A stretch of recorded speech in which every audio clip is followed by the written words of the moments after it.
ኦኬ ይሄንን ሁሉ አከናወነ ነቃ እንበለው አሰበ ፈለገ እዚህ በኋላ ማድረግ የሚችለው ማንን ልጠይቅ ነው አይደለ ያው የሚጠይቀው በሴትና በወንድ መካከል ስለሆነ ቢያንስ 50% ቀንሶለታል ሴት ነው የሚጠይቀው አይደለ ነገር ግን አሁን አንዳንድ ሰዎች በየሚዲያውም ስትሰማ የተገናኛችሁ ሲባል አንዳንዶቹ ታክሲ ላይ አንዳንዶቹ ባስ ላይ አንዳንዶቹ ካፌ ላይ ሌሎች ትምህርት ቤት የማይጠራው ቦታ አለ ብዬ አላሰብም ከተከታተል ነው ማለት ነው በብዙ ቦታ ይገናኛል ሰው ግን እውነቱን ለመናገር አንድ ሰው የትዳር አጋሩን የት ነው ማግኘት የሚገባው የት ነው መፈለግ ያለበት አንድ ወጣት ሚስት ማግኘት አለብኝ ብሎ ሲያስብ የት መሄድ አለበት የት መጠየቅ አለበት መቼም እኔ እዚህ ተነስቼ ለምሳሌ ሚስት ልፈልግ ብዬ ቦሌ መሄድ የለብኝ ስለዚህ ትዳር እስከሆነ ድረስ የትዳር አጋሩን የት ነው መፈለግ ያለባቸው ሚለውን ብናነሳ በጣም ትልቅ ነገር ነው ብዬ አስባለሁ ይሄ በጣም መሰረታዊ ነው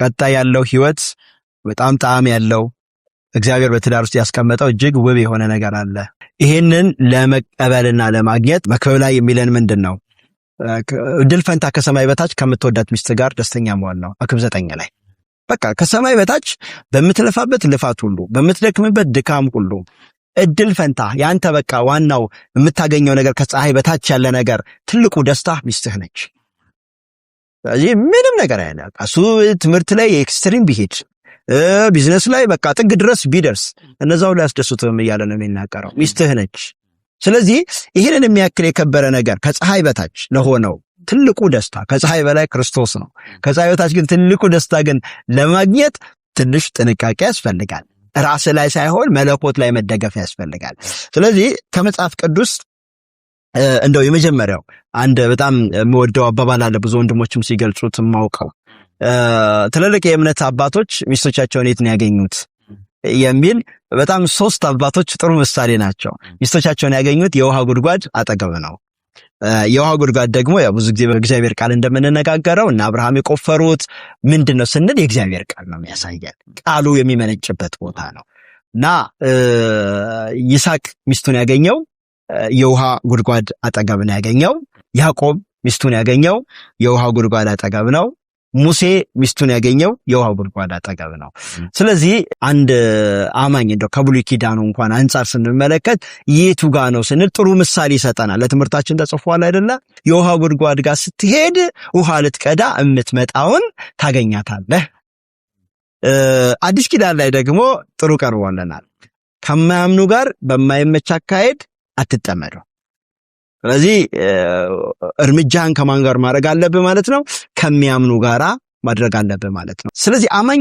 ገና የትዳር አጋር ያስፈልገኛል ሲል ምንድነው ማድረግ ያለበት የሚል አለ ያው ሁለት ነገር ይባላል ብዙ ጊዜ ወይ ታንቀላፋለህ ወይ ነቅተህ ትፈልጋለህ ነው በማንቀላፋት እንደ አዳም በቃ ዝም ብሎ እግዚአብሔር የጣለበትን እንቅልፍተኛ ሲነቃ ግን ፊቱ ቆማ አያት ከዛ በኋላ እንደ እግዚአብሔር ቃል በቃ ማግባት የሚችልበት እድሜ ላይ ነው ያለው እሷም ደግሞ በእግዚአብሔር ማንነት ውስጥ በእግዚአብሔር ክበብ ውስጥ በእግዚአብሔር ገነት ውስጥ ነው ያለችው ያው እግዚአብሔር ገነት ዛሬ ለኛ አጥቢያ ጉባኤያችን ነው እዛ ውስጥ ነው ያለችው ስለዚህ ምንም አላመነታም እግዚአብሔር ይዞ አምጥቶ የሰጠውን አክብሮ ተቀበለ ሁለተኛው ይስሐቅ ነው ይስሐቅ ማግባት የሚፈልግበት እድሜ ላይ ደረሰ ልክ 40 ዓመቱ ሲሞላ አባትየው ምንድነው ያደረገው ይስሐቅን ወክሎ ጉዳዩን ማሰብ ጀመረ ልጄ ሚስት ማግባት አለበት አለ የት ያገባ እዛ ከናናውያንን እንዳገባ እግዚአብሔር ቀድሞ ስለ ከናናውያን ተናግሯል አይደለ እግዚአብሔር ከናናውያንን ያሞራውያን ኃጢአት ሲፈጸም አጠፋቸውና እናንተን አስገባለሁ ስለዚህ ከሚጠፋው ምድር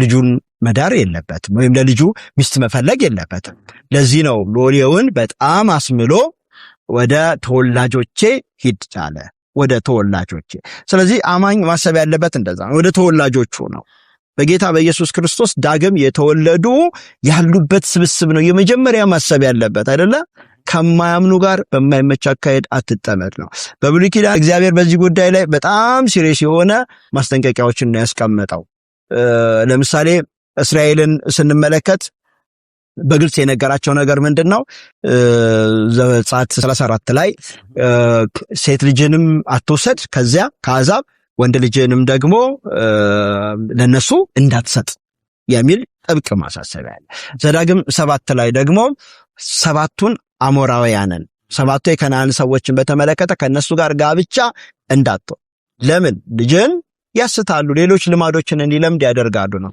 በተግባርም ደግሞ የሆነው ይሄ ነው።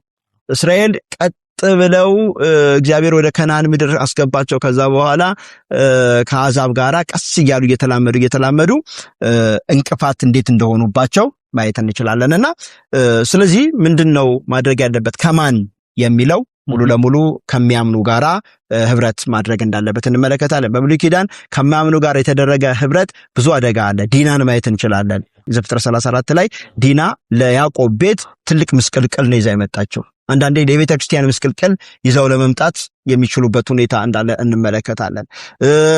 ሌላው ሶምሶንን ማየት እንችላለን። ሶምሶን ህይወቱን ያጠፋው ወይንም ደግሞ በቃ ይሄን ብቻ ድል አድርጌ አንድ ጊዜ በቃ ውሰደኝ የሚለውን እንዲህ ያደርገው ህይወቱ እንዲመረር ያደረገው ምንድነው? የጋብቻ ኬዝ ከማያምኑ ጋራ ማድረግ ነው። እንደውም የመጀመሪያ አንድ ወንድ በጣም ማሰብ ያለበት የሆነች እህት ውስጡ ከመጣች በኋላ በጣም መጸለይ ያለበት። መንፈስ ቅዱስ ይገልጽለታል፣ አሳልፎ አይሰጠውም። እና በጣም በመጸለይ እግዚአብሔር ሆይ በእውነት እቺ የኔ ናት ወይ፣ ካልሆነች አንተ በአንድም በሌላም ይሄን ጉዳይ ግለጥልኝ፣ አሳውቀኝ ማለት አለበት። እሷም ልክ እንደዛ ነው። እሷ ብዙ ጊዜ ሴቶች ጋር ያለቀ ነገር ነው የሚመጣው አይደለ? ትጠየቃለች። ስትጠየቅ እሷም በጌታ ፊት ልክ እንደዚህ መሆን እንዳለባት ነው የምንመለከተውና መጀመሪያ ስኮፑን ነው የት አካባቢ ነው ስትል አማኝ መካከል ለዛውም ጌታን የሚፈራ ከዛስ በጸሎት በጌታ ፊት ይሆናል። ያ ሰው በጣም በጸሎት ጊዜ መስጠት አለበት። ትዳር ነው የሚመሰረተው እንጂ ጓደኝነት አይደለም። ከጸሎትም ደግሞ የመንፈስ ቅዱስ ምስክርነት ለልቡ ይገልጽለታል። በእንደዚህ ማረጋገጥ ይችላል። በጣም ጥሩ። ለምሳሌ ሁሉም ሰው በጌታ ነኝ ነው የሚለው አይደለ? አሁን ያለው የክርስትና ዲኖሚኔሽን በጣም ሰፊ ነው። እንደምታውቀው በእኛ ሀገር ብቻ እንኳን ብዙ ዲኖሚኔሽኖች አሉ። ሁሉም በጌታ ነን ነው የሚሉት። አንድ ዲኖሚኔሽን ከሌላ ዲኖሚኔሽን ሂዶ ማምጣት ይችላል ወይ? በምን ማረጋገጥ ይቻላል? ኢየሱስ ያለው ሁሉ አማኝ ነው ወይ? የብዙ ሰዎች ትዳር እየተበጠበጠ ነው። የብዙ ሰዎች ትዳር ነቢያትንን በሚሉ በጌታንን በሚሉ ሰዎች እየፈረሰ ነው። የብዙ ሰዎች ትዳር ክርስቲያንን በሚሉ ሰዎች እየተበጠበጠ ነው። በቃ ይሄ እየደረሰንብን ያለም የምናውቀው በምድሪቱ ላይ ያለ ጉዳይ ነው እና አንዲት እህት በጌታ ነኝ ስላላት ዝም ብላ መቀበል አለባት? አንድ ወንድም በጌታ ነኝ ስላለችው መግባት አለበት ዝም ብሎ ሄዶ? ስለዚህ ይህንን ጥርት ያለ ዕውቀት ሊኖራቸው ይገባል ብዬ አስባለሁ። ክርስቲያን የተባለው በሙሉ በአሁኑ ሰዓት በክርስትና ስም ያለ እንጂ ክርስቲያን ነው ለማለት በጣም አስቸጋሪ ሁኔታ ላይ እየደረስን ያለን ስለሆነ ማለት ነው። እና በዚህ ላይ እንደው ተጨማሪ ምክር ያስፈልጋል ብዬ ስላሰብኩ ነው ደግሜ ማንሳት የፈለኩት። ብዙዎች በጣም ልባቸው የተሰበሩ ብዙዎች ናቸው። በዚህ ነገር ተታለው ክርስትና ክበብ ውስጥ ስላገኟቸው ብቻ በጌታ ናቸው ማለት አለ። አንዳንዴ ደግሞ ከውጪ ቅድም እንዳልነው ከውሃ ጉድጓዱ አጠገብ ሳይሆን ከካፌ ወይም ከዩኒቨርሲቲ ወይም ከሆነ ከገበያም ይዞ ይመጣና አጥብቆ ማግባት ቢፈልግም አለ። ይሄ በጣም አደገኛ ነገር ነው፣ የማይቻል ነገር ነው እና ያመነችዋን ነው እንጂ ለማግባት መጣር ያለበት። ያላመነችዋን አሳምኛ ያገባለሁ ማለት ይሄ አንዱ ነው። ባመኑት መካከል ደግሞ እንዴት ነው ለኔ የምትሆነዋን ማወቅ የምችለው የሚለው እኔ አሁንም ትልቁ ነገር ምንድነው? በመልክ አንፍረድ ነው። አሁን በሚታይ ነገር ሰው ሲያይ ውጫዊ ነገር ያያል፣ እግዚአብሔር ግን የልብን ነው የሚያየው። አሁን ዳዊትንና ኤልያብን ተመልከት። ነብዩ እንኳን ተሳስተዋል። ለምን? ሳይጸልይ ነው የወሰነው። ሳይጸልይ በቃ ይሄ ነው የተቀባው አለ በፊቱ አለና ሊቀባው ፈለገ። ነገር ግን እግዚአብሔር የነበረው ዳዊትን ነበር ከኤልያብ ይልቅና ሰው ፊትን ያያል፣ እግዚአብሔር ልብን ያያል ነውና ብዙ ጊዜ ወንዶችም ውጫዊ ነገር የሚያስቀድሙ ከሆነ ያው መራራ ፍሬያቸውን ያጭዳሉ። ከውጫዊ ነገር ይልቅ ልቧ ነው። አሁን እኮ ምሳሌ 31 ላይ ያለችዋ ሴት ምንድነች? ልባም ሴት ማን ሊያገኛት ይችላል? አየህ፣ ትኩረቱ ልቧ ላይ እንጂ ውጫዊ ላይ አይደለም። እንደውም መጨረሻ ላይ ምን ይላል? ደምግባት ከንቱ ነው፣ ውበትም ሐሰት ነው፣ እግዚአብሔርን የምትፈራ ሴት እሷ ትመሰገናለች።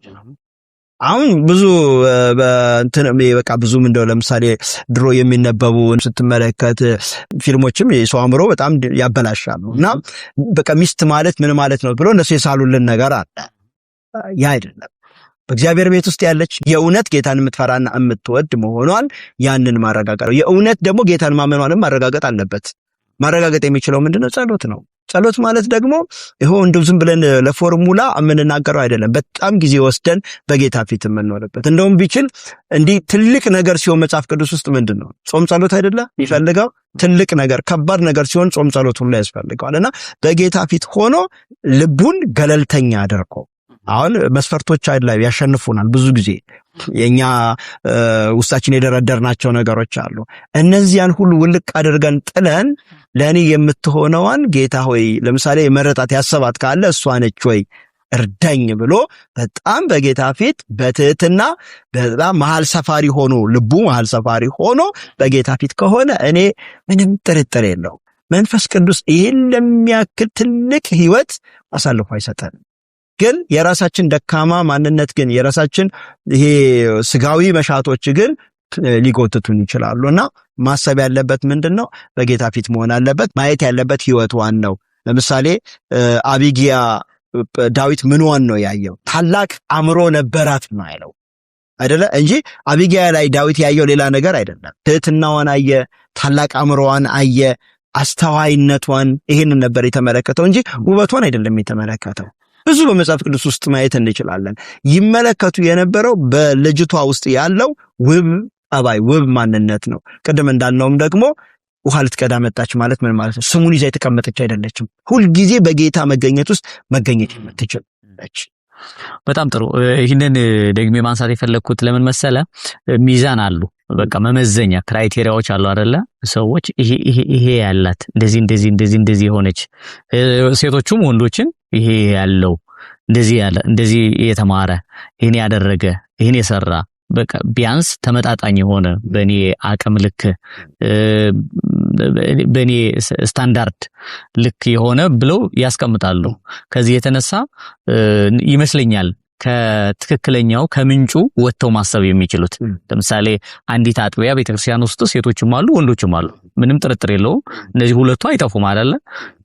እዛ ውስጥ ማግኘት ይችል ነበር። ነገር ግን እሱን የሚመጥነው ሰው ይፈልጋል፣ ይወጣል።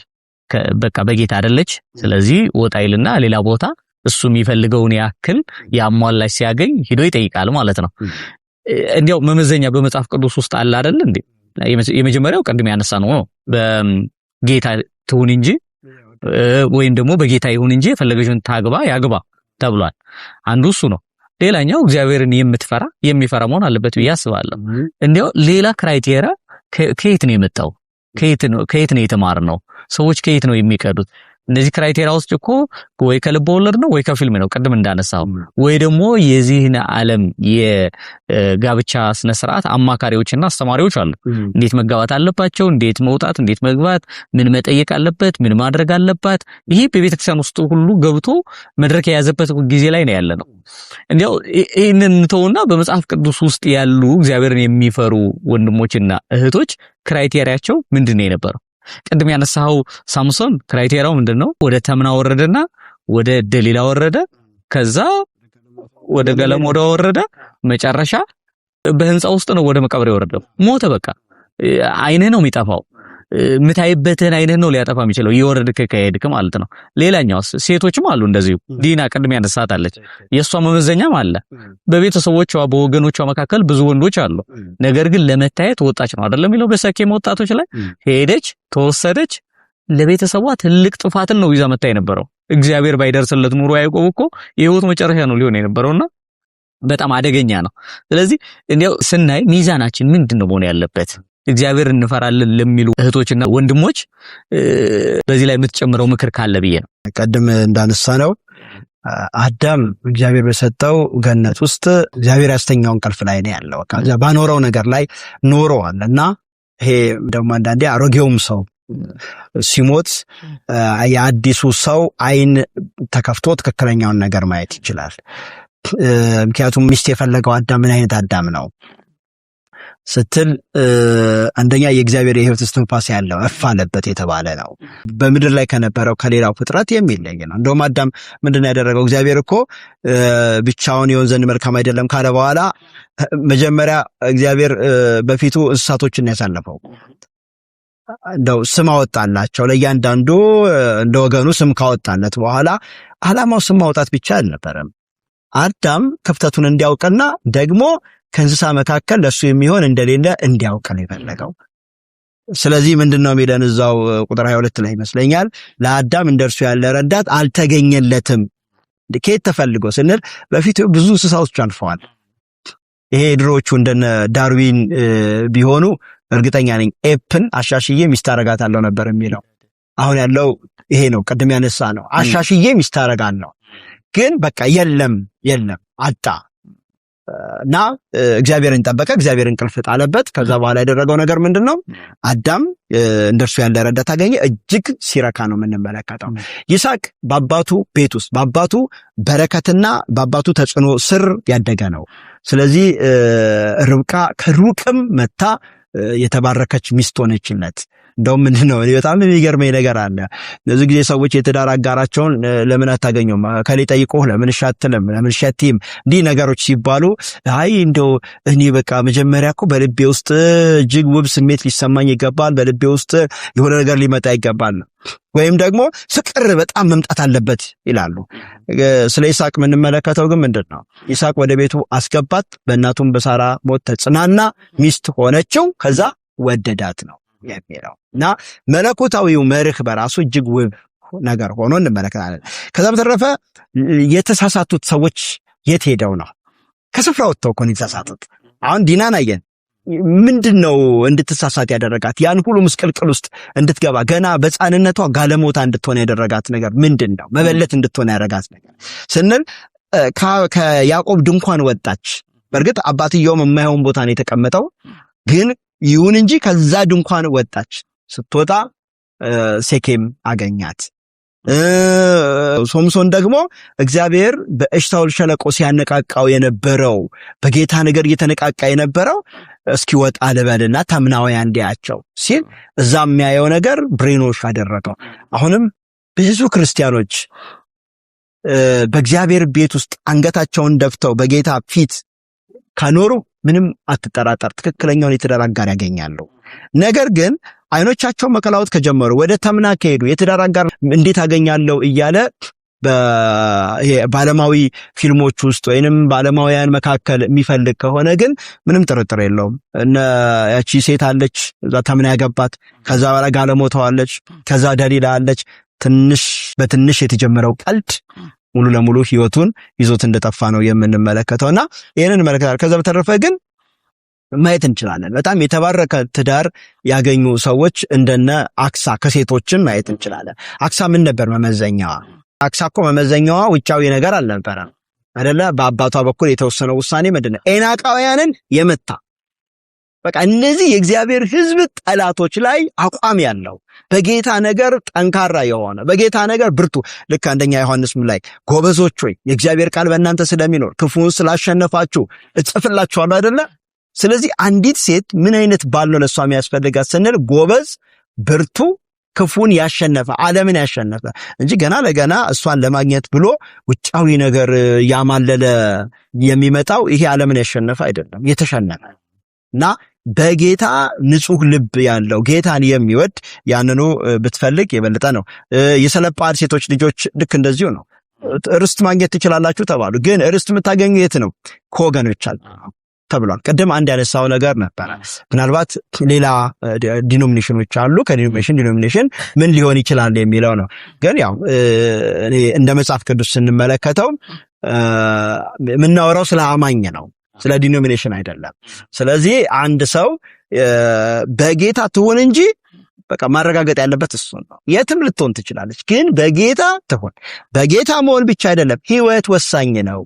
ጌታን አብልጣ የምትወድ መንፈሳዊ በረከቶችን የምትጠማ እንዲህ አይነት ሴት ከሆነች ሌላው ነገር እጅግ ቀላል ነው። መንግስትና ጽድቁን ፈልጉ፣ ሌላው ይጨመራል። እግዚአብሔር ይመስገን። ይህንን ያረጋገጠ እግዚአብሔርን የሚፈራው ወንድም እግዚአብሔርን የምትፈራ እህት ካገኘ በኋላ ወደ እጮኝነት ነው አይደለም የሚሄዱት። እጮኝነት ያው ይጠይቃል ማለት ነው።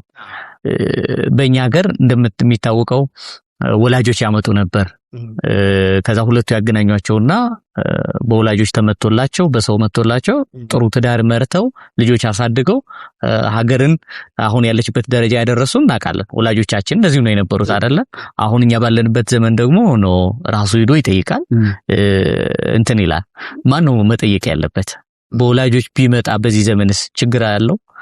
መጽሐፍ ቅዱስ እንዴት ያየዋል? ይሄንን እናንሳውና ከዛ ወደ ጮኝነት ህይወት እንገባለን። አንዳንድ ጥያቄዎች ያው ከባዶች ናቸው። በይበልጥ መጠየቅ ያለበት ማን ነው የሚለው ያው በይበልጥ አሁን እኛ ባለንበት ቅድም እንዳልነው ነው ሙሉ ሰው የሆነ በጌታ የሆነ የወደደችውን ታግባ የወደደውን ያግባ የሚል ዳይሬክት መርህ ስላለው ማግባት ይችላል። ምናልባት አሁን የድሮ ወላጆች የሚጠይቁላቸው ነበሩ።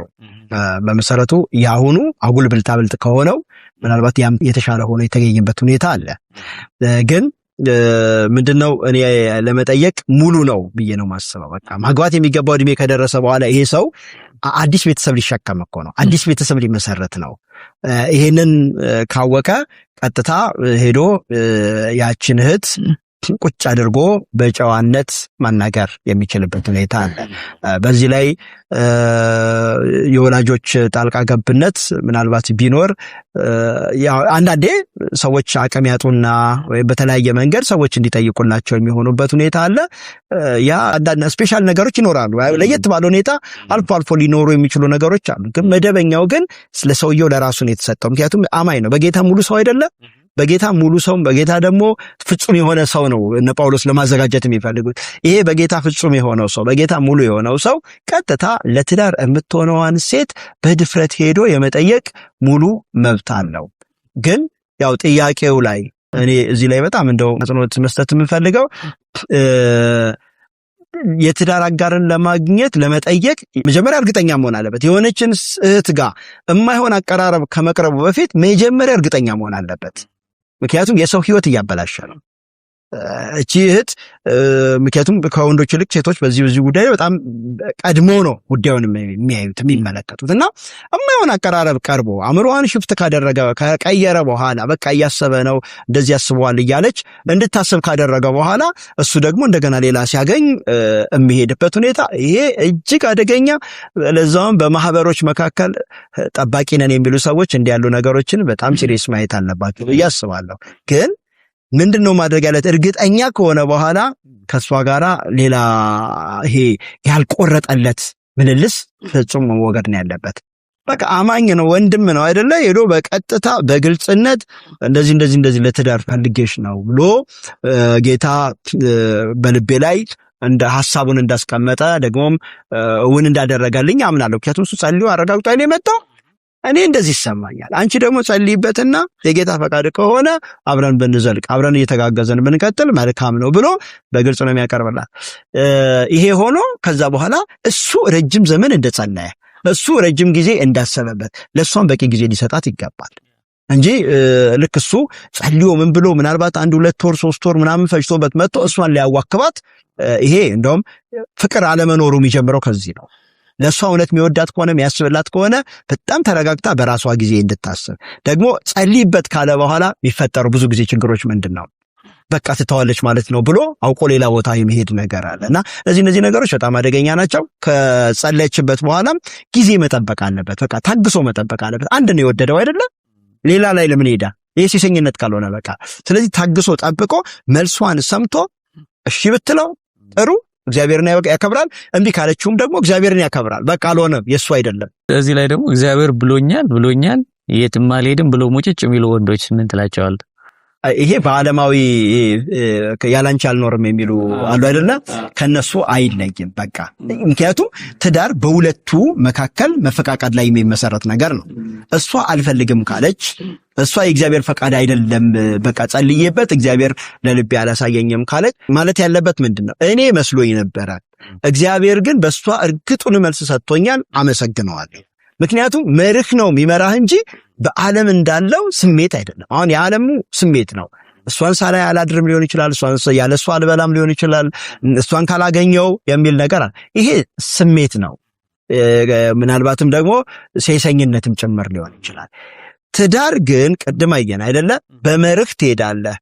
ካገባት በኋላ ወደ እናቱ ቤት አገባት፣ ከዛም ወደዳት ጭምር የሚለው እና መጀመሪያ በመርህ ነው የሚሄደው ጌታን የምታከብር መሆኗ፣ ከዛ በእሷ ላይ ልቡ ማረፉን፣ ወደፊት አጋሬ እንደምትሆን በህይወቷ ጭምር ምን ያህል የሚስት ትልቁ ኳሊቲ ምንድነው? ታዛዥነት ነው፣ መገዛት ነው። ይሄንን ሁሉ ካየ በኋላ ሄዶ ይጠይቃል። እሺ ካለችው አለችው፣ እምቢ ካለችው እምቢ አለችው ነው እንጂ ሌላ ይሄ ማባበያ ቃል አለ። እሱማ ከዚህም ያለፉ ብዙ ነገሮች አሉ አይደለ? ይሄ የውሸት ነቢያት ነን በሚሉ በኩልም እኮ ግቦ ሰጥቶ የሚያስነግርም አለ። በጣም አሳዛኝ እና በህልምም የሚል አለ። በህልሜ አይቼ የተገለጠው መጽሐፍ ቅዱስ እያለ በህልሜ አይቼሽ ያለ ብዙ የሚናገሩ ነገሮች ብዙ ምሳሌዎች አሉ። ስለማይመጥ ነው። እግዚአብሔር ይመስገን። ባጭሩ እዚህ ላይ ምንድነው ለማለት የምንፈልገው በወላጆች የሚመጡ ልጅህን ለልጄ ነው አይደለ? ልጆች ስለነበሩ ነው። ይህንን ደግሞ እግዚአብሔር ተጠቅሞበት ሀገርም ቤተክርስቲያንም ቆሞበታል። ትልቅ ነገር ነው። ግን በአሁኑ ጊዜ 30-40 ዓመት አድርገህ ሰዎች ከጠየቁልህ ይሄ ፌር አይደለም። የትላልቆች ልጆች መሆን ነው። ትልቅ ሆነ እንደ ልጅ ማሰብ ነውና ራሱ መወሰን ይችላል፣ ራሷ መወሰን ትችላለች። በመካከላቸው ሌሎች ሰዎች ካልገቡ ለወደፊት ህይወታቸው መልካም ነገር ይኖረዋል እና ይሄ ራሳቸው መወሰን ነው። ከዚህ ጋር ተያይዞ እጮኝነት የጋብቻን ያክል መከበር አለበት ሚል አለ። በሌላ በኩል ደግሞ ሌላ ጽንፍ አለ። እጮኝነት መልካም ነገር ነው፣ ትልቅ ነገር ነው፣ መከበር አለበት። ሆኖም ግን መቋረጥ ካለበትም መቋረጥ ይችላል። ምክንያቱ ገና ወደ ትዳር አልገቡም።